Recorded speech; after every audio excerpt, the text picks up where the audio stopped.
LP aja. Oh, terus tapi ada isu baru Mas Ebon. Apa ya? Ada isu baru. Kenapa? Isu barunya itu Robert pengen sebelum mainnetnya keluar, Elswap-nya juga udah di listing di XT. Kayaknya XT sih itu ya.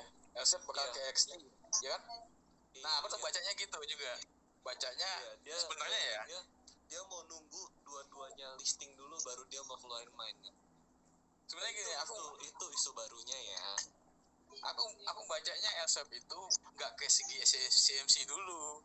Aku bacanya ya kemarin itu langsung ke XT walaupun agak lama 2 minggu. Rupanya segi CMC duluan gitu. Mas Ebon, cepat gue bilang.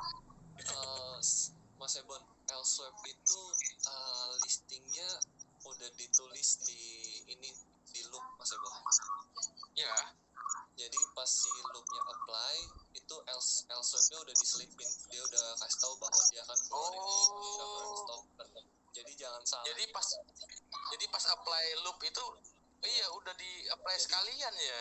Jadi bayangin pas lagi dia apply loop kan itu hari keberapa gitu habis launching kan dia apply kan. Itu dia udah selipin nama Elswap. Oh pantes CMC juga listing nggak bayar berarti itu nggak fast track nggak ada yang bayar. Iya nggak fast track makanya kok CMC karena bayanganku Elswap itu apanya XT duluan listing XT duluan. Iya tapi nanti nih ada dia tapi si Robin itu kan maksudnya penuh rahasia lah ya istilahnya orangnya. Dia antara dia nunggu Elswap itu listing di XT baru dia mau keluarin mainnet atau dia memang mau perfectin mainnet.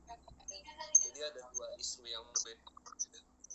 Yang pasti gini, bikin testnet kalau cuma kirim-kiriman token itu gampang, semua orang bisa. Itu cuma hostnya Ethereum bisa. Betul, pakai ini. Sebentar saya lihatkan.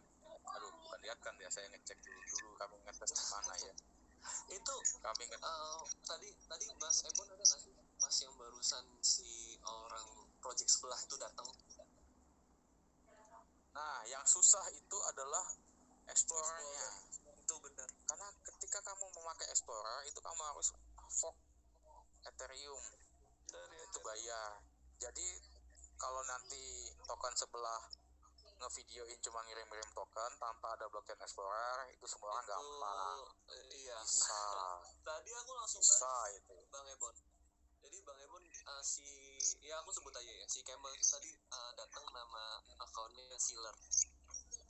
Terus dia datang dia nanya Dev mana Dev gak docs Dev harusnya ngomong. Terus aku bilang kenapa lu nanya docs kata dia. Kata aku kan karena testnet lu spotted pakai localhouse kata aku bilang gitu. Terus dia nggak balas lagi. Padahal dia bisa beli web domain loh untuk ganti itu testnet dia. Testnet dia tuh pakai IP. Gini. Docs atau tidak docs gitu ya. Itu nggak masalah sih buat saya. Kita mikirnya gini aja yang kayak anak SD aja. Ketika developer docs bahkan nunjukin KTP-nya. Kemudian dia scam, emang kamu bisa kejar?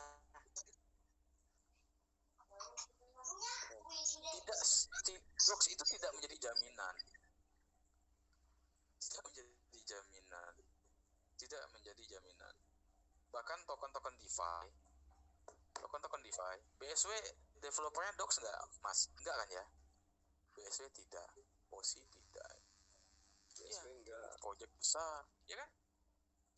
Itu project besar. Pancake apakah docs tidak? Kalau kalian mikirnya Pancake itu devnya CZ, ya bukan. Pancake itu project lain yang diakuisisi oleh Binance. Iya, dan developernya tidak docs. Tidak, jadi docs itu tidak menjadi patokan. Memang itu menjadi ukuran tingkat kepercayaan hype aja sih. Tingkat kepercayaan hype untuk investor yang baru ya.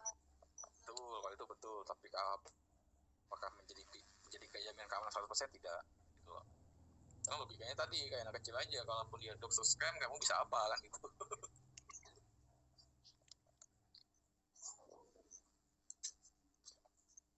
Untuk yang belum audit dox bagus ya. Kenapa mas?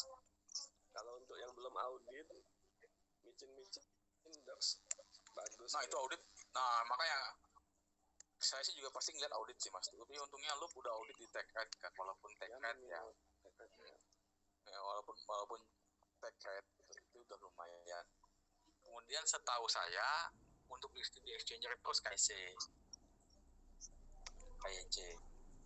Jangankan exchanger mas, listing DEX, tapi nggak tahu sih kalau Pancake ya. Tapi kalau di Ethereum, di Dojo Swap tuh dia mewajibkan kalau mau listing di situ itu harus KYC di Certic malah.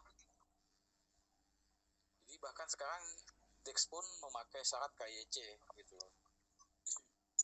Apalagi checks. Nah, apalagi jadi poinnya itu apalagi checks, apalagi exchanger dengan ranking 34 itu pasti KYC. Sama kayak di apa kan itu juga ya harus KYC juga. Iya betul harus KYC. Apa makanya banyak yang hijrah kan lewat dan dalam sana karena cari aman untuk cari micinnya ya. Micin. Yes. Naik. Aku naik.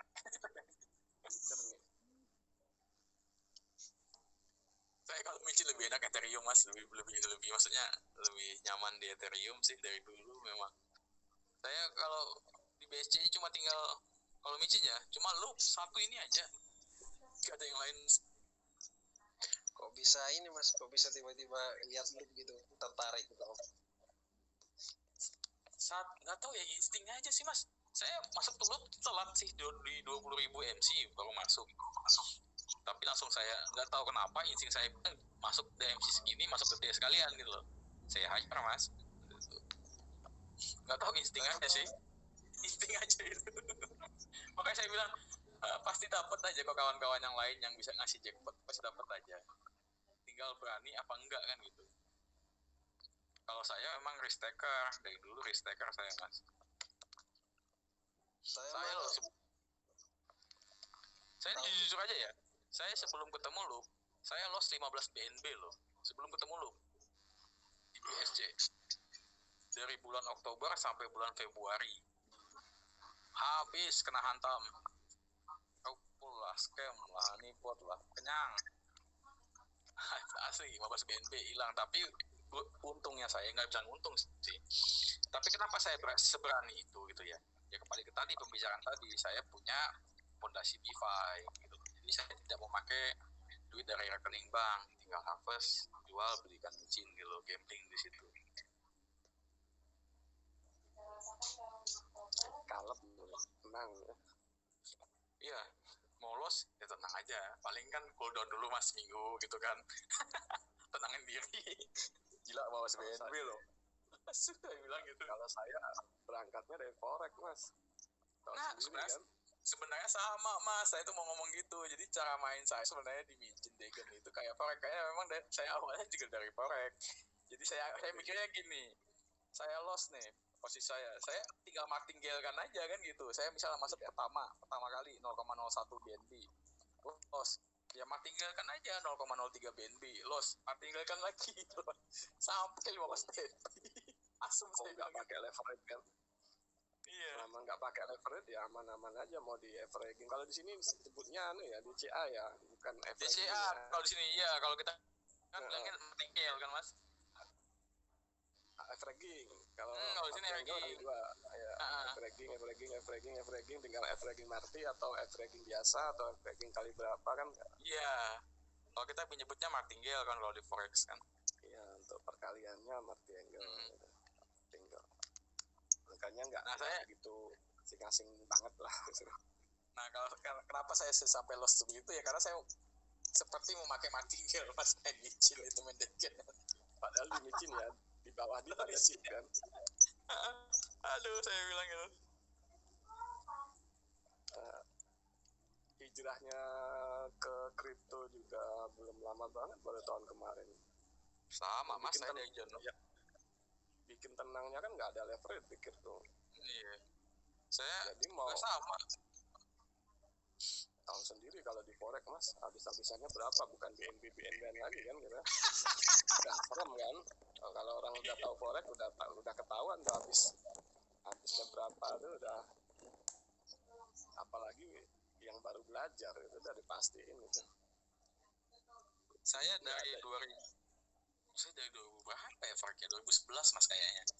Wah lamaan 2011. saya mas, 2008 2007 saya. Gile. Saya jadi apa namanya? Saya, mas. Pertama kali kenal kripto tuh 2017 mas, tapi cuma sekedar beli aja lah, tinggalin gitu kan. Fokus itu 2021 tahun kemarin bulan Januari. Jadi memang saya ngomongnya gini mas, makanya ke kawan-kawan kan, orang-orang dari saham ke kripto itu bakal susah. Serius, bakal susah karena apa? Mereka pasti mandangnya fundamental segala macam. Apa sih yang dipegang, bukan, tidak ada. Sedangkan kalau orang-orang dari forex ke kripto itu kayak main bola amanah kecil. Ya kan? Karena kita ini berangkat dari dunia yang risikonya sangat tinggi kan gitu. Iya. Kalau di kripto, kalau kamu beli token di exchanger gitu ya, harga turun ya nggak akan loss gitu loh, cuma floating loss aja. Nah, di forex salah langkah duit hilang kan. Iya. Nggak ada istilah tremor tangan kan istilahnya. Nggak Forex tahu sendiri kan. Pakai time frame 5 menit loss kan gitu. Iya, apalagi ngejar apa news cuman hitungan detik itu mau arbit. Saya makanya arbit di forex udah lama arbit, cuman kalau di kripto ada robotnya buat arbit kan, asik. Iya ada. Asik kan kalau bisa arbit langsung kripto ini kan sebenarnya kan Asik, token asik atau asik itu? Tapi jujur aja aku nggak ngevote asik ya, cuma developernya tidak konsentrasi gitu. Si Basar itu kan IDM ya tokennya. IDM-nya aja ditinggalin kok. Tidak fokus. Sayangnya itu aja sih. Asik itu sayangnya di developernya aja, kenapa milih Basar gitu loh. Karena masih banyak sebenarnya developer yang kompeten lah di Indo ini kan. Jadinya nggak konsen tuh nanti kerjanya. Itu aja sih, kalau bisa konsen. Kalau bisa konsen bagus. Dekat dengan itu Wamendak. Kalau dia misalnya gini, bisa konsen tuh bagus banget sebenarnya. Asik. Kita bangga dong. Kita ada token Indo yang bisa mendunia, bangga banget gitu. Cuma kan kita sebagai investor juga harus berinvestasi dengan cerdas lah ya. Gitu. Kalau untuk jangka panjangnya, kalau saya lebih yakin dengan kunci sama VCG. Kalau saya loh ya, untuk token Indo yang baru, saya lebih yakin itu. Kunci itu karena dia modalnya gede. Bro, si Joko itu miner nomor 1 terbesar di Indo. Joko itu duitnya banyak, duitnya nggak di Indo, duitnya di luar negeri itu. Kalau orang-orang forex pasti paham, pakai rekeningnya bukan rekening Indo ya, rekeningnya rekening luar. Dia rekeningnya rekening luar, duitnya banyak itu si Joko. Dia kuat dan dia ngerti tentang kripto, sudah paham gitu loh. Bagaimana strateginya, bagaimana pengembangannya, dia paham. Dia punya ID Kaskus enggak ya? Apa ya mas? Punya ID Kaskus enggak dia? Kayaknya ada sih mas, kitanya aja nggak tahu. Udah hilang tuh paling. Kalau katanya asik kerja sama Om Toto mas. Nah mas? Katanya asik mau kerja sama Om Toto dan Mas Endo. Saya kurang paham, saya nggak ngikutin sih mas. Saya ngikutin kunci sama VCG aja. Ngikutin anangnya aja ya. Sebenarnya gini. Jadi kami pernah diskusi mas di uji itu. Sebenarnya kalau memang bisa di branding ya, Anang itu bisa dibuat jadi kayak Elonnya Indonesia loh. Iya, dia nggak perlu ngomong yang terlalu pintar tentang kripto. Ya Elon apa ngomong terlalu pintar tentang kripto? Enggak juga kan? Dia cuma nge-tweet seperti ini aja udah bisa bikin harga naik. Sebenarnya Anang tuh bisa di branding seperti itu, tinggal dikasih narasi yang bagus saja kan sama tim di belakangnya. Tuh, sebenarnya loh ya. Makanya sayang banget gitu. Makanya saya bilang sayang banget kenapa developernya Basyar gitu aja. Padahal Anang itu bisa sebagai pembuka alas, ya pembabat alas gitu loh, untuk memperkenalkan kripto di Indonesia lebih gencar. Sebenarnya potensinya besar banget. Nggak perlu lah ngomong terlalu pintar tentang kripto, nggak perlu.